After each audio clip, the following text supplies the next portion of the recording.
Alors dernière partie du corrigé, donc on s'intéresse à la dernière classe, c'est-à-dire la classe journée. Donc allons-y, la dernière classe de cette EI sera la classe journée qui aura pour unique propriété événement un tableau de 10 événements. Donc allons-y. On crée notre classe qui s'appelle journée en respectant la syntaxe, on ne coche rien, c'est toujours pas un point d'entrée. Et puis on nous demande que cette classe ait une unique propriété qui est un tableau d'événements et qui s'appelle événement. Avec un S, et puis du coup on nous demande qu'il ait 10 cases. On respecte donc la syntaxe qu'on a déjà vu quand même pas mal de fois. On rappelle que c'est privé parce que rien n'est précisé. On fait donc une propriété qui s'appelle événement, qui est un tableau d'événements. Et on lui attribue donc un nouveau tableau de 10 cases. Donc petite précision, hein, on a créé les cases, mais pour l'instant on n'a absolument pas créé les événements. Ce qui veut dire qu'à ce stade, il n'y a pas d'événement dans les différentes cases. Okay. Donc question, ajouter un constructeur par défaut qui construit une journée ne contenant aucun événement. Donc allons-y, public pour que ce soit utilisable partout, journée parce qu'on fait un constructeur de la classe journée, par défaut donc rien dans les parenthèses. Et puis pour que cette journée ne contienne aucun événement, il nous suffit de garantir que chacune des cases soit vide, c'est-à-dire qu'on va parcourir chacune des cases, et puis on va attribuer à chacune d'entre elles la valeur nulle, c'est-à-dire la valeur que dalle dedans. Il n'y a rien dans la case. Il faut savoir que ces trois lignes en fait elles sont facultatives parce que à la création d'un tableau, par défaut, chacune des cases sera égale à nulle. Mais bon, on les met, ça ne mange pas de pain, et ça nous permet de rappeler la syntaxe pour parcourir un tableau et puis pour accéder à chacune de ces cases. Ajouter une méthode ajouter événement qui ajoute un événement passé en paramètre à la journée à condition qu'il ne soit en collision avec aucun événement déjà présent. Donc là, méthode un petit peu complexe. C'est une méthode qui ne renvoie rien parce qu'elle se contente de modifier la propriété, qui s'appelle ajouter événement et qui, comme précisé dans l'énoncé, prend un événement en paramètre. Donc l'idée de cette méthode, c'est de commencer par vérifier si on peut ou non ajouter cet événement, c'est-à-dire de commencer par vérifier si l'événement E passé en paramètre est en collision avec au moins l'un des événements du tableau. Si c'est le cas, on n'ajoute pas E. Si c'est pas le cas, on ajoute E. Donc allons-y, première étape, on vérifie si E est en collision avec un événement. Donc pour faire ça, on va commencer par initialiser un booléen qu'on va appeler en collision, et puis qu'on va initialiser à false, c'est-à-dire qu'on va partir du principe que E n'est pas en collision.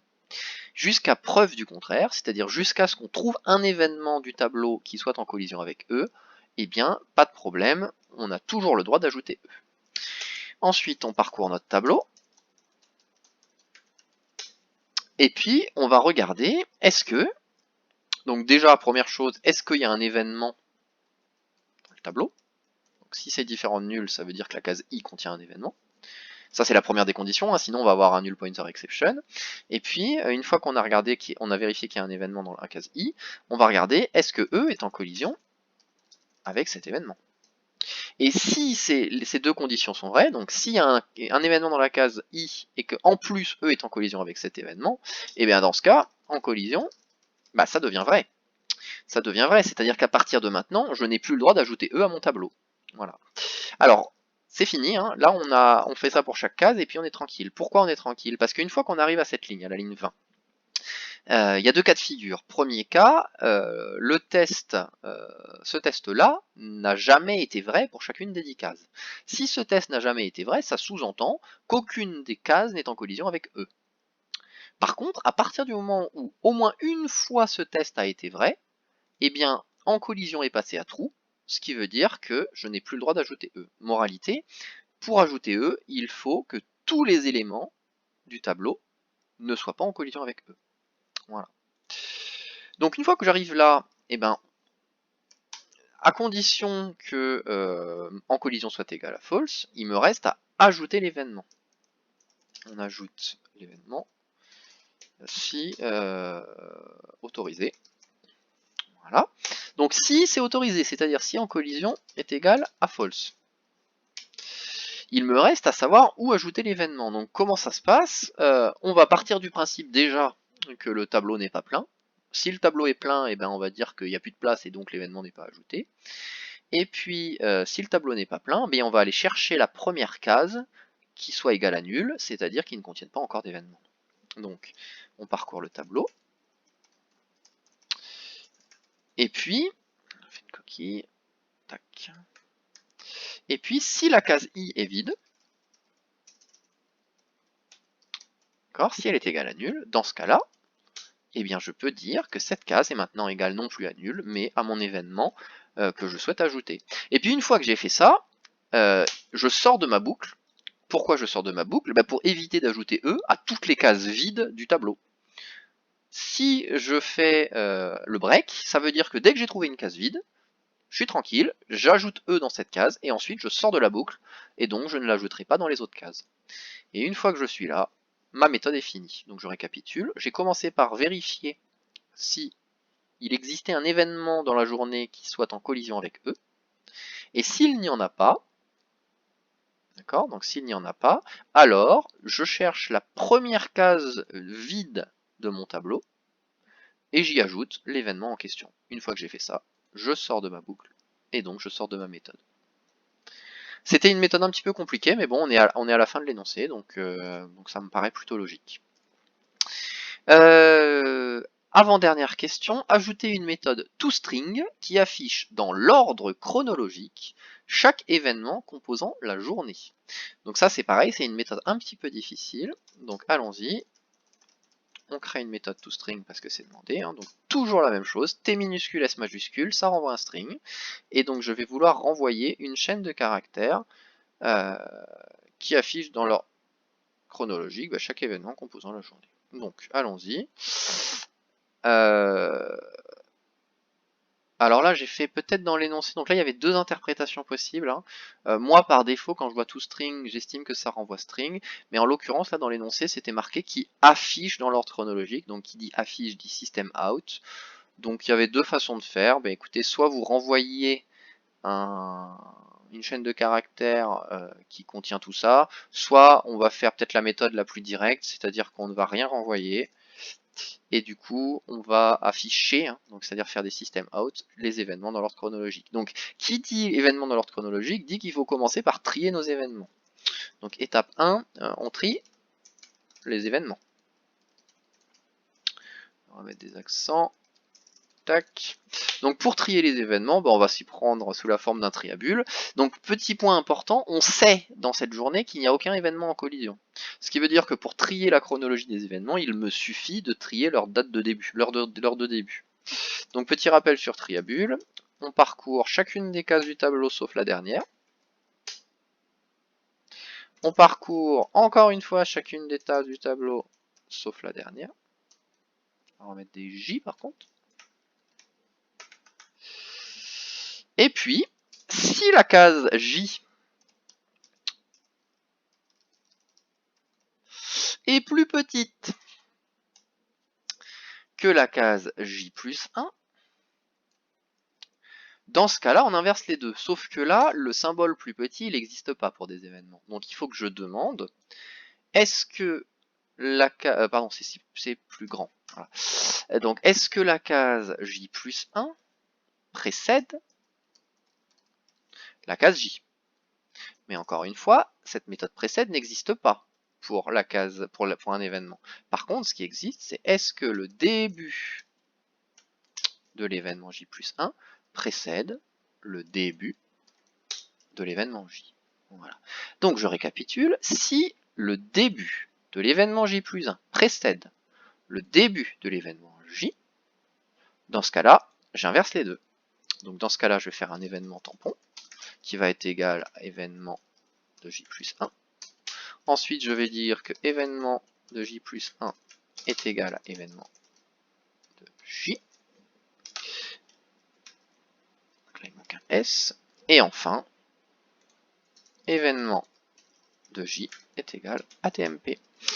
Alors, il me reste un tout petit cas à gérer, c'est dans le cas où soit J plus 1, soit J, c'est égal à nul. Et si c'est le cas, eh bien, je ne fais rien. Parce que s'il y en a un des deux qui est égal à nul, j'ai pas besoin de les inverser. Quoique, est-ce que j'ai besoin de les inverser? Alors, ce qu'on va faire, c'est qu'on va mettre les nuls à la fin. Donc, si... Alors, comment on va s'y prendre? Si l'événement de J est égal à nul, ou l'événement de J plus 1 précède l'événement de J, ok, donc là c'est bon. Donc c'est-à-dire si la case de gauche est égale à nul, bah, je vais la mettre à droite. Ou bien, si les événements sont dans le mauvais sens, je vais les inverser. Ok, donc là on devrait pas être trop mal. Et donc là on a un tableau qui va être trié. Une fois que j'ai trié mon tableau, eh bien il me reste à afficher chacune des cases les unes à la suite des autres. Donc pour ça, je vais utiliser la méthode toString. Ah, par contre, il aime pas. Pourquoi il aime pas? Ah ouais, bien oui, j'ai pas le droit de faire ça. J'ai pas le droit de faire ça parce que la méthode toString existe déjà. Donc je suis obligé de faire un return. Donc une fois que j'ai fait ça, eh bien je vais créer une chaîne de caractères. Que je vais appeler résultat, que je vais initialiser à rien du tout, et qui va me servir à stocker les différents événements à afficher. Puis une fois que j'ai fait ça, je parcours chacune des cases du tableau,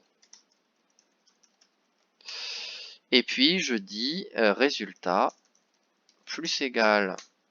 Alors par contre il faut faire seulement si la case n'est pas vide, donc if événement de i différent de nul, résultat plus égal, et ben événement de i tout simplement.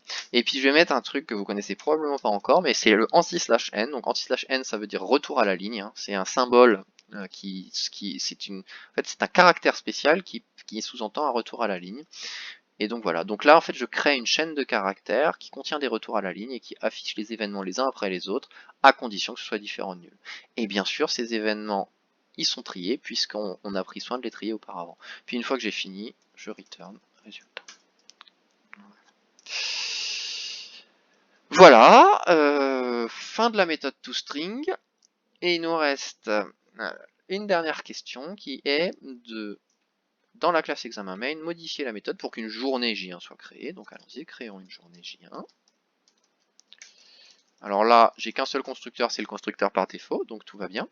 Ajoutez-y les événements E1 et E2 créés précédemment. Donc on va ajouter l'événement E1, puis ajouter l'événement E2. Donc là, encore une fois, je dis s'il te plaît J1, ajoute-moi l'événement E, ajoute l'événement E1. Ajoutez-y également un événement E3 de votre choix et un événement E4 de votre choix en collision avec E1 ou E2. Alors on va faire un événement E3 qui va être, je sais pas, 18h, de 18h à 19h, et qui s'appelle événement 3. Et puis un événement 4 qu'on me demande égal, alors qu'on me demande en collision avec E1 ou E2. Ce qui veut dire en gros qu'il faut le créer mais qu'il ne puisse pas être ajouté. Alors là c'est pareil, c'est des événements, hein, toujours. Donc pour qu'il soit en collision avec E1 par exemple, il faut qu'il commence entre 13h et 14h15, donc on va le faire commencer à 13h30, et puis on va le faire finir à 15h. Voilà, et puis on va l'appeler événement 4. Afficher le contenu de la journée J1, donc vu que j'ai mis la méthode toString, j'ai juste à faire afficher J1 et à exécuter le tout. Et je me retrouve avec une jolie null pointer exception, ce qui veut dire que j'ai fait quelque chose de pas bien. On va regarder où.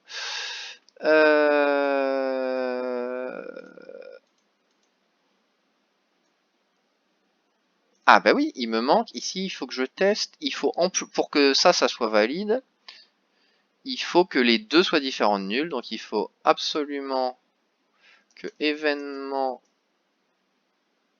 de J soit différent de nul et que événement de J plus 1 soit différent de nul et que le test que j'avais mis jusqu'à présent. Je rajoute une parenthèse et on devrait être mieux. On reteste. Alors je me retrouve bien avec Ah bah oui, j'ai pas ajouté. Alors attendez, j'ai encore oublié un truc, c'est que là on me demandait d'ajouter E3 et E4 à J1. Donc là en gros, regardez, ce qui s'est passé, c'est qu'il m'a bien affiché la journée, hein, donc dans l'ordre chronologique, ce qui est plutôt une bonne nouvelle, mais il m'a pas affiché E3 et E4, ce qui est normal puisque je ne les avais pas ajoutés. Donc je vais ajouter E3, je vais ajouter E4, et logiquement, on espère, hein, on ne devrait avoir que E3 qui est ajouté, parce que s'il y a E4, ça veut dire qu'il y a collision. Donc là, on est plutôt content. Pourquoi? Parce qu'on a bien nos 3 événements qui sont affichés dans l'ordre chronologique, ce qui veut dire que notre méthode toString de la classe journée est bonne. Et en plus, l'événement E4 n'a pas été ajouté, ce qui veut dire que la méthode ajoutée événement est également bonne, puisque il n'a pas ajouté l'événement qui était en collision. On vérifie que tout va bien en modifiant celui-là, c'est-à-dire en faisant commencer à 14h30, et là logiquement je devrais avoir l'événement E4 qui est ajouté aussi. Et c'est bien le cas, et j'ai encore une fois bien respecté mon ordre chronologique.